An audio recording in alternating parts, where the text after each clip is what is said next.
All right, this Jordan, he sent this. This is a few weeks back, but September 25th. We haven't had a bro chat, in all fairness, since August. So, I mean, it's Jordan says, hey, I'm a KC-135 crew chief. If you have time on the next bro chat, can you guys tell a few good stories of hitting the 135 or KC-10? Well, Jordan, I think we can. Yeah, we have a lot. I mean, between us, we have what, 5 deployments and then countless. I mean, Rain, how often were you hitting tankers as a demo pilot? Fairly frequently. Yeah, fairly frequently. Yeah. So life was good. Yeah. Which shout out to the Knoxville guys, McGee Tyson guys. Oh. They were always hooking me up because I just need that. If I can get gas over like Knoxville and the clean Viper, you pretty much can get like almost not to the West Coast, right? But for most air shows.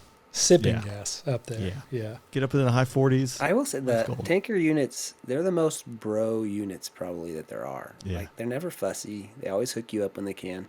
So they got something good in their culture for sure. Like it's good stuff.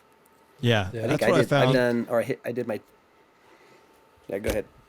No, I was agreeing. And I'll throw another name out there, Brad Byer. He's now retired. He sent me a message on Facebook not too long ago, but he was one that he would always hook us up going to Heritage Flight because we'd have not a complex thing, but like we'd have Raptors coming out of Langley. We'd have us, and then occasionally A-10 meeting up there. Like those guys like always hooked us up. And same when I was like dragging westbound, like they're just tanker guys just make it happen when they can. They do. Yeah, not to rain on the tanker appreciation. Because they do. We can sandwich it. We can sandwich it. Good, bad, it's the Oreo. We learned this early in our careers. Yeah, exactly. Oreo sandwich feedback. Here we go. I'd say the only time where I've been like, all right, was when we're deployed and it is super dark, like over the Sea of Japan dark, no moon, no light. And the tanker has one light on the entire aircraft. And it is the boom light, this little like NVG compatible light for an entire, I don't know, it's probably 70 feet long and got like a 90-foot wingspan or 100-some-foot wingspan, like a massive plane that has one light on and you're rejoining on it. And you're like, I can't see a thing with or without my NVGs. I'm going to run into this airplane and not me because I'm not going to ask for help. But other people would be like, hey, can you turn up your lights? And they'd be like, no, we can't. And this is a 135. And they're like, nope, sorry. So you would like the highest risk of their night, if they knew it or not, was not getting shot at. It was getting run into by one of us who was too prideful to be like, hey, can you turn on your lights? Because I don't know where you are. But then you'd go to KC-10 and it'd be like a disco ball in the sky. So I don't know what it was about the 35s. Specifically in the Iraq area, but like light discipline was strong. Yeah, well, it's like it turns out you're a huge chunk of metal. If anything was going to touch you, like that's the thing, it already sees you, so your lights don't matter. It's not some man pad. Right? Yeah, that's true. I got one, and this probably just started them. It was a beautiful day. It was a beautiful like February day, and I'm going from Shaw to Arizona. The skies cannot be any bluer, right? Like it's the most beautiful day you've ever seen in your entire life. Just paint this picture. 3 ship of F-16s. We're coming out of Shaw. We got a 2 ship of Raptors coming out of Langley, and we're going to rejoin over Nashville with the tanker. The tanker's coming out of McConnell, and then we're all going to truck westbound, right? So we're all, a few moving pieces to time everyone, make sure they arrive at the same time, right? We're, I don't know, call it 28,000 feet. Again, it's really important to know it's the most beautiful day you've ever seen because my number 2 goes lost wingman right as I initiate the rejoin with the tanker. And then he's gone. And this is over Nashville. He ends up like 4,000 feet low. I guess big sky theory, right? There's just no airliners down there, but it takes forever to get him back on board. 3 finally sees him, like talks my eyes onto him. We get him rejoined. The Raptors just hang out in the bozosphere because they're like, I'm not going to get my nose in it. But the Raptors also like trying to give me point outs because he found him.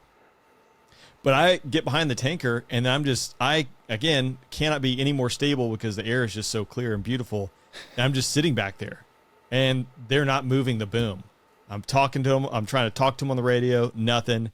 And then I'm starting to get tight on gas. So now I'm starting to get aggressive with my hand signals. It's just like, put the boom in my jet. You know, like the door is open. It can't be any more open. Let's do this. And so we ended up like on guard, getting to switch frequencies, getting a different frequency. He's like, oh, you know, hook up. He's like, sorry, sir. We weren't talking, so I couldn't hook up. I'm like, dude, I could not have been any more stable. And turns out you knew an F-16 and 2 other ones were going to show up right behind here. It's like, oh, we couldn't talk to you on the radio. Like, how many times you disconnect? Like, just plug the jet. So that was like the not bro thing. He must have been like on a check ride or something. Like, nope, don't give him gas. Make him divert, you know. Like, which technically we have. That's what I mean. It's supposed to be procedures. calm out anyway. Yeah. Exactly. Right. Like, I don't need to talk to you. Don't, I show up don't you there. put that boom out if you don't want me to just go plug into it. Yeah, like we're stable. Right? We know what's That's going to the happen point. here. We've done this 1,000 times. Let's not play coy. Let's just make this happen. Yeah. Give me the gas. Got to buy him dinner Yeah. first. It happened to be in Guam this summer. We blasted in the whatever. It was a complete mess anyway. But so a sortie out of Guam, we were supposed to hit the tanker or whatever, and then they were on some frequency, who knows, and nobody was controlling anything anyway. So we couldn't get a hold of the tanker, but we could see him. So we like pull up, and then we're pretty short on gas anyway, and they're just like just orbiting. They're exactly where they're supposed to be. We have an ARCT. We just can't talk to each other. Perfect. But they're like, they just have that boom tucked away. They're like, we're not doing this until we get contact. So I like pulled into pre-contact. I'm just like, I like need the gas, like to the boom operator who I can see like sitting there with the boom. I'm like, just make this happen, please, or whatever. And to their credit, they eventually did. We never like got radio contact with them, but we all just like, put it at like, we need it now, or like this whole entire mission is just gonna go home, and like we just wasted everybody's time. But Yeah. So they made it happen, but it's funny how often, it's not as smooth as we hope that it would be. It seems to always be a fight. I mean, But he put the boom out. I got the gas. It was yeah. good. It all worked out. Turns out you don't have to talk to anybody. So Yeah, you don't need to. Yeah. Well, Bender, on our deployment way back in the day, there was one night, I don't even remember what night it was. Nobody ever talked about like, hey, there's going to be like, I would say moderate to severe turbulence in the airspace. Nobody brought it up, but I like cruise over to the tanker because it's like, you're going to this AR track. So I like drive over there and I rejoin on the tanker, and it is insane. It is the most turbulent air I've ever flown in an F-16, and we're just hanging on. And they probably should have been like, this is too dangerous to get gas. They literally said, hey, we don't think it'll work, but you can try it. And at that point, I'd AR'd like 200 times in the last like month and a half. So I was like, I think I can make it happen. And it was like idle to mill, like unloading, adding G, like the whole spectrum of flight control inputs to stay on the boom.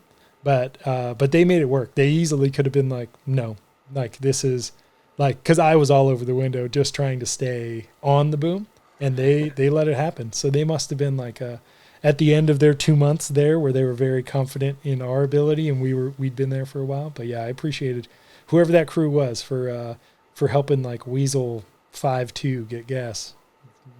Almost 10 years ago. So old. There's definitely had some big gloves. Like the move, the tanker tracks downrange, or just like come overhead or go wherever you need to. So again, this is me complimenting the tanker crews. Had tanker. I was with Poker. We were coming back. We're along the Iraqi border, western border, along Syria, flowing back. Bad weather day. Hit the tanker. She was a new boom operator, I assume, because at this point, again, you've tanked so many times. I'm like hanging out on the wing, waiting for him to get gas. And she is just writing her name on top of the jet, hitting every antenna and just completely scratching it up. And you're like, dude, you have not moved 1 inch. Like you can't be in a more perfect position. But I remember him. He was very short and tense at one point with her. Like, plug the jet right now, or like we're having to divert to Erbil.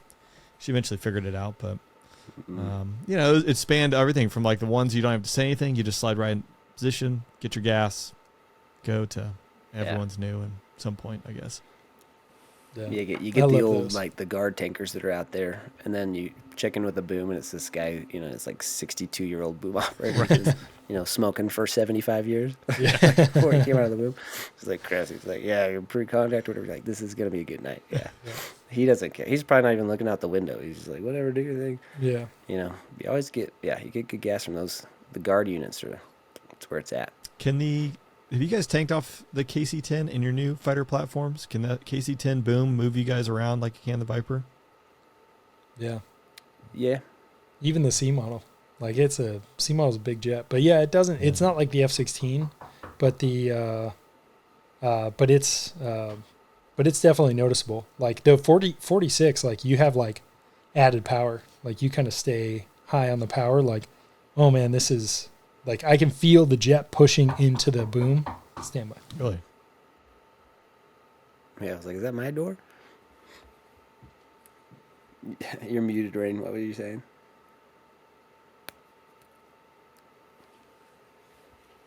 You gotta touch that mute button there, Rain.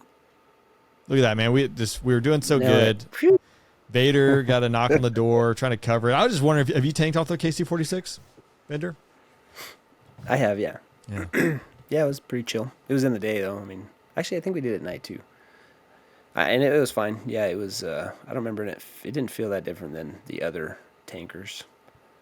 I like KC-135s. That's my jam. Huckleberry. Probably because we've done it over 1,000 times. KC-10s are fine, but it takes a little bit. It just feels like you sit way lower than you do on a KC-135. Yeah. So I'm never sure exactly where the right spot is. But KC-135s they're good, especially when they're like, "Hey, autopilot's off." And it's like, okay, this is gonna be good, because the autopilot on those things is it's a freaking nightmare. Where you're like, one S, like 1.7 G's up, like 0.7 G's down, 1.7 G's up, like for 20 minutes. Like that's pretty miserable. That's what. Yeah. So. Yeah, I thought the 46 is it feels like the KC-10. Like it seems very similar. Yeah. It's just it's a big plane. Like it is crazy how large that plane is compared. Like the 135 to the KC-10 seems large, and then the KC-10 to the 46 doesn't seem that much larger, but you could tell it's like a big plane. Is it bigger than a KC-10, the 46? I don't know. I'd be guessing because it's a 7.6, right? 7.5, Yeah. 7.6. So it's 7.6. Yeah. So I don't know. Is that bigger than a DC-10? We should know these things, right? I'm not an airline pilot, I don't know so I these assume things. you guys would know these things. But. I was joking with KC-10s are big. I mean, there's like 3 categories of airplane. It's like the massive ones, which is KC-10 qualifies in my mind. Like, massive airplane. Like the C-17, medium size. C-5, yeah, 777. Yeah, all those. Yeah, 777 Big has to be ones. enormous. Yeah, there's different variants too. Yeah. 777's big. I mean, when you take off weighing, 750,000 pounds, like that's a big plane. But I did joke. I joked the other day No with way. That's how much they 700 weigh when they take off? Yeah, I've taken off 766,000 pounds. Are you kidding me? Yeah, 766,000 Man, I thought- pounds. Going Hong Kong to is Memphis. insane. It's Just amazing. with 2 The thing engines too, flies. right? 2 engines, and it's still got some left over. What? Yeah, Gosh. GE, man. Yeah, Oh, yeah. they GE are good sponsored motors. That's Yes. impressive. Yeah. 760,000 pounds. Yeah, it's crazy. That blows my mind. Yeah, and and then it can go fly for 15 hours, 16 hours. Just Gosh. America. That's America. impressive. I mean, some science and math was going on to make that happen. But Yeah.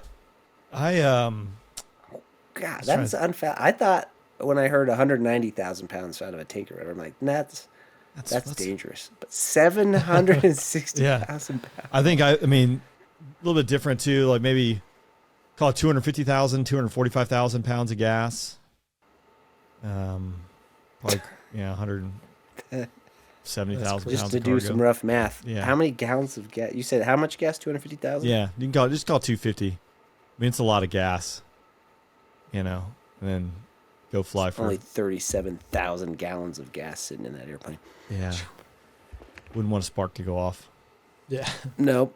No, I was gonna But say, the thing- yeah, Here, something here's weighs the that. thing. I think I've said it. I mean, I don't know. Maybe I've said it in public, not. But I was joking when I got hired, right? And then one of the guys in my class, Navy Top Gun dude, we were kind of joking because we got the tour of the ramp and we got a tour of the 7.6, and we're like, we're going to the 777. I couldn't pick a 777 up out of the lineup. You know what I'm saying? Like, I know what an Eagle looks like. I know what a Raptor looks like. Flanker. I'm like a 7.6, 777. I mean, now I can. I got to see the wheels down.